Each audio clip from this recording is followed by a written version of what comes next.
जो 10 जीत के आए थे पिछली बार, वो हाशिए पे आ गए, जीरो हो गए। उनका तो कोई नाम लेवा नहीं बचा। लेकिन भाजपा की तीसरी बार सरकार बन गई। ये सरकार कैसे बनी, किसने बढ़ाई, ये बात जानना बहुत जरूरी है। कैसे षड्यंत्र रचा गया तीसरी बार सरकार बनाने के लिए।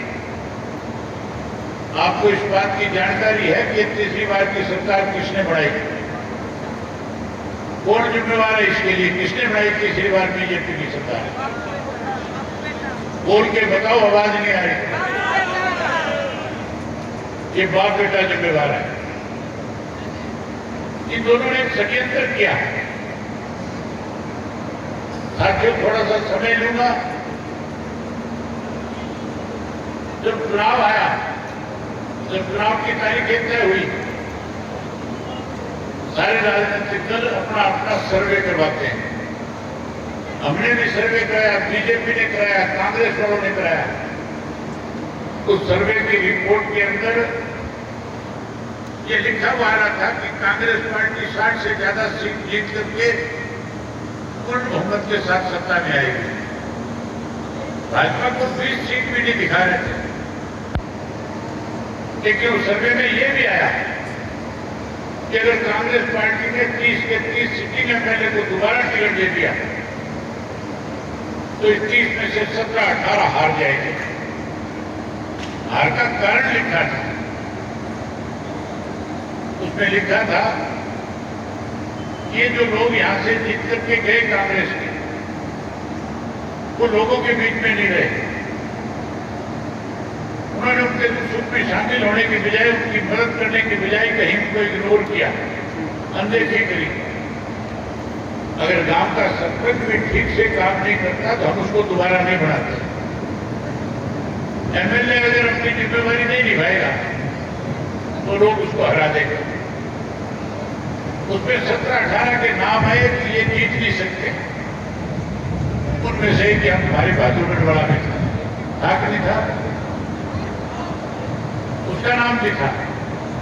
लेकिन सिटिंग के 30 एमएलए को कैसे टिकट दिलवाया गया?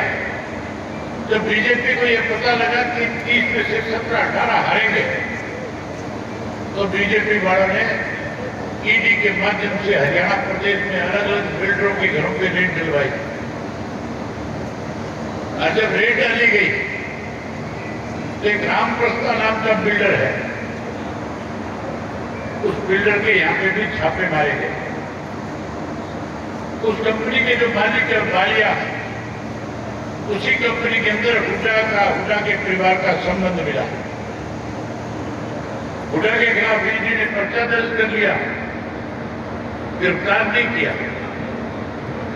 बल्कि उसको ये कह दिया गया कि अगर जेल की सलाखों के पीछे जाने से बचना चाहते हो तो बीजेपी के नेताओं से बात करो।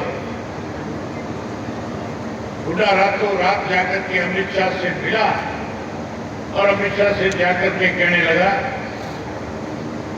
कि बताओ मैं आपके क्या काम आ सकता हूं, क्या मदद कर सकता हूं। अमित शाह ने सीधा आदेश दे दिया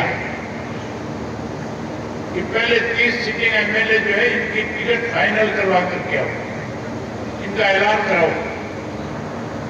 हुड्डा रात को ही जाकर के राहुल गांधी से मिला और उसको कहने लगा कि अगर राहुल जी हमने इनकी टिकट आज रात को अनाउंस नहीं करी तो कल आधे से ज्यादा कांग्रेस के एमएलए भाग जाएंगे, अलग अलग पार्टियों में शामिल हो जाएंगे, कांग्रेस में भगदड़ मच जाएगी, काम सत्ता की तरफ बढ़ रहे हैं, कोई ना कोई रुकावट खड़ी हो जाएगी।